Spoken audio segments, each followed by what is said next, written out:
Okay, so we're tearing down the old 360 in the 76 F100. It's a great running motor. We're going to make it run a little better. But this is why you do not, I repeat, do not replace a timing set with a stock replacement on a Ford. So you got these multi-link junk here. Okay. Within a matter of about a year, you're going to have this. That is just horrible. Double rollers, all timing chains are going to stretch over time. It's inevitable. It's physics, it's nature, it's metallurgy.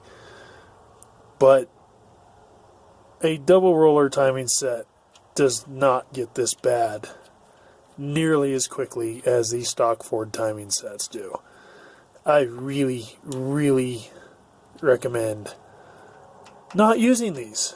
And this right here is exactly why. They are absolutely terrible. I just can't emphasize enough. But in other news, the inside of the motor is actually very, very clean. I haven't done anything to clean it up or do anything. I just started tearing it down, and I'm actually very impressed with how clean it is inside. So I guess it's not that big of a surprise that it ran as well as it does. But we got a new set of heads, 4-barrel intake, new cam, and new timing set to put in it. So we'll get back to it. Well, we got the old 360 torn down, and I, for the longest time, believed it was bone stock. Turns out this motor's been rebuilt. It's about a 30 thousandths overbore, and it's actually part of why it's so clean inside. But got the cam out, started looking at it, took a couple measurements, and turns out the cam that was in it was nearly identical to the comp cam that I was planning to put in it. So rather than waste my time with a break-in and everything, I put it back in, and I guess we'll go with the new heads and a 4-barrel intake, see how she does. Oh, and a new timing set. Definitely a new timing set. Well, finally got it back together. Had some hiccups using an older style car intake on the truck. Still need to figure out something for the thermostat, because we're using the old truck thermostat neck, which uses a much smaller thermostat than an early 60s car. So I think I want to build a restrictor plate for it now until I can find another water neck at the junkyard or something. I got new hoses on so they don't leak. That's nice. I think for the first time in years this thing doesn't have water leaks. Valve cover leaks, that was a different story. So we pulled the valve covers back off, but just as well. So I'm going to clean them up, paint them, make them look nice. Got the, we were going to use the Holley carburetor, double pumper. Got looking through some of my old stuff and found an AFB. After the Holley carburetor, the accelerator pump started leaking all over the place. So I'm going to throw a whole rebuild kit at it, and the old AFB sitting on the shelf forever. Took it apart, cleaned it up a little bit, and put a new rubber on the accelerator pump, and it seems to be working just dandy. So I'll stick with it until I get the Holley rebuilt. Other than that, got to go back through and fix my header leaks now. Didn't have any header leaks before, and put it all back together, and now like 7 of the 8 leaks. So we'll get that sorted out. But she does run, and pretty much all we got left is we got the fueling issue sorted out a little bit there, and we'll get it tuned up, timed, and get the carburetor set up a little more for this engine, and should be good to go. Alright, so now wrapped up the top end swap. Got the 4-barrel on. Got all the header leaks sorted out. Still not running a thermostat. and still running the Carter AFB. It runs good. It runs really well. It actually holds an idle, which it used to never do as a 2-barrel, and I think that was just kind of a carb issue. But as far as that goes, idle's way better. We'll actually catch an idle. And it starts up real good. And you can kind of putt around at low speed. It does it really well.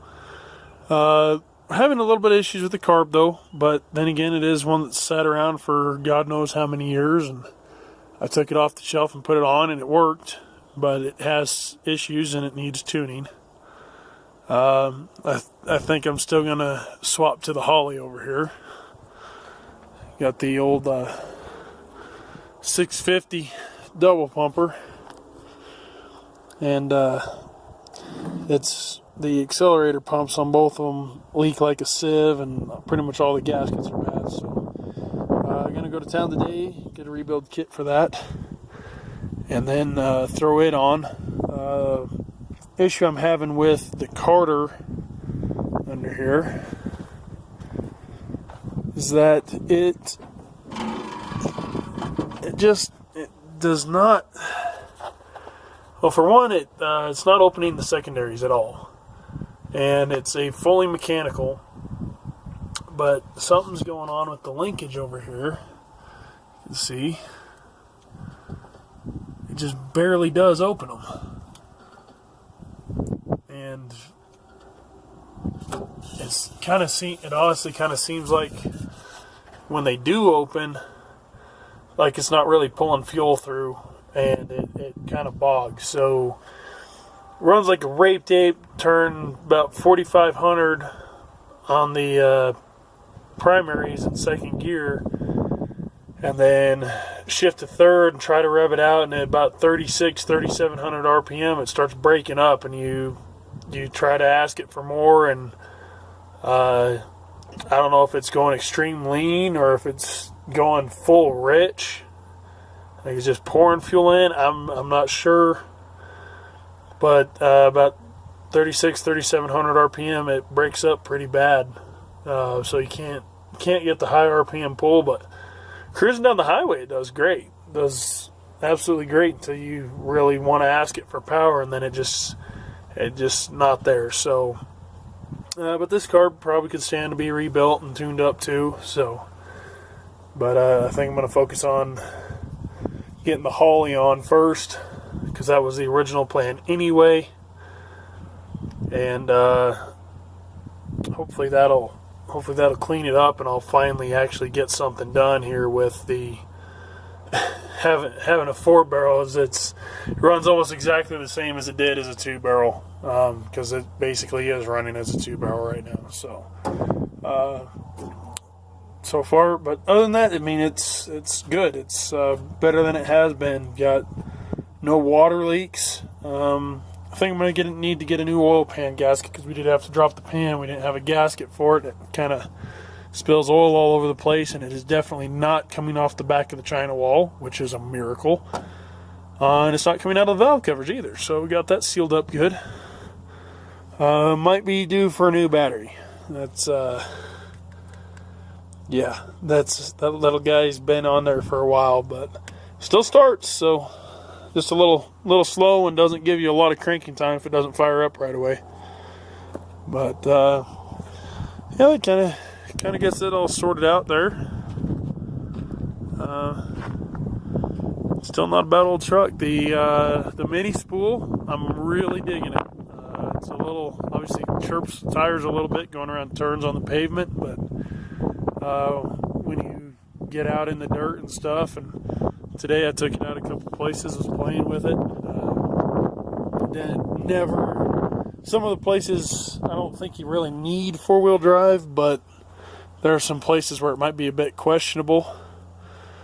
And it seems to do really, really, really well, which is nice, because some places you might have to goose the throttle a little bit to get through, and now it just kind of putts over it. So got more to do, get still got to sort out the transfer case. Transfer case doesn't want to stay in 4 high, and sometimes it'll even kick it out of 4 low, and probably stand a clutch and a whole bunch of other things. But you know, it's part of getting caught up on a 42-year-old truck, and spend a lot of time getting neglected and sat and beat on, and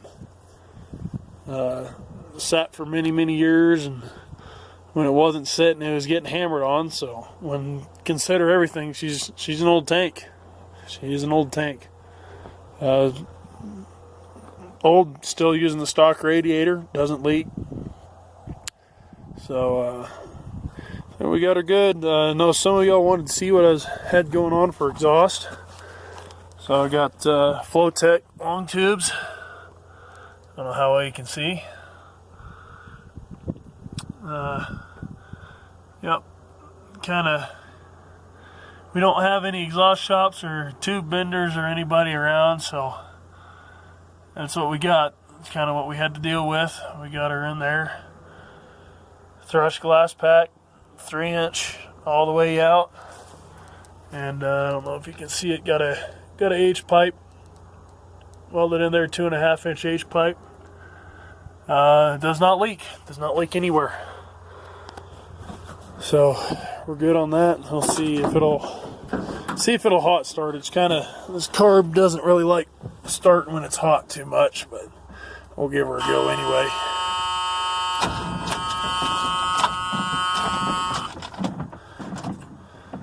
Let's try it again.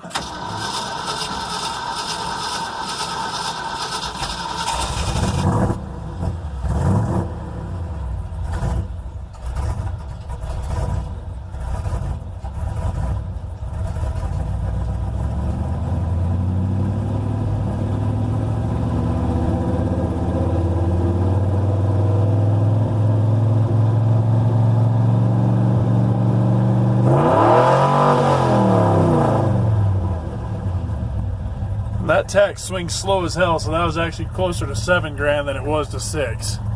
So, oh, and it's up to temperature, so don't think I'm doing that cold. But, yep, she's not too bad.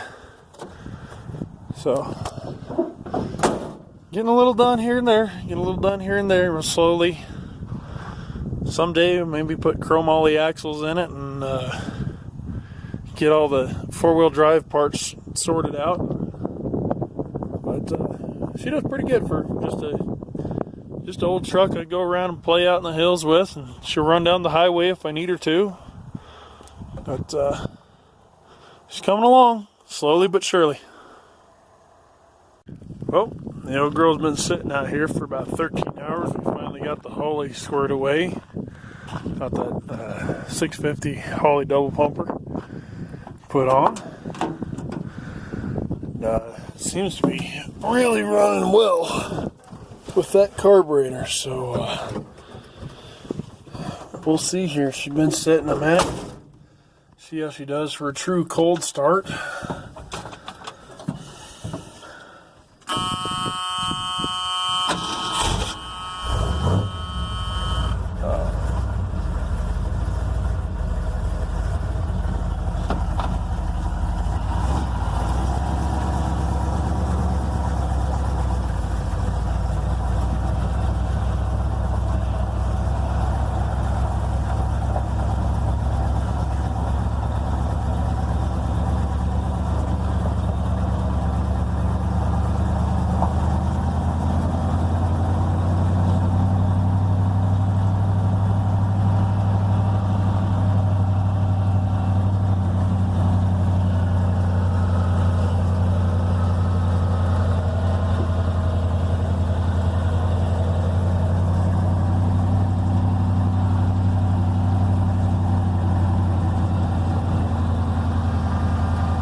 Yep, safe to say she's a pretty happy girl.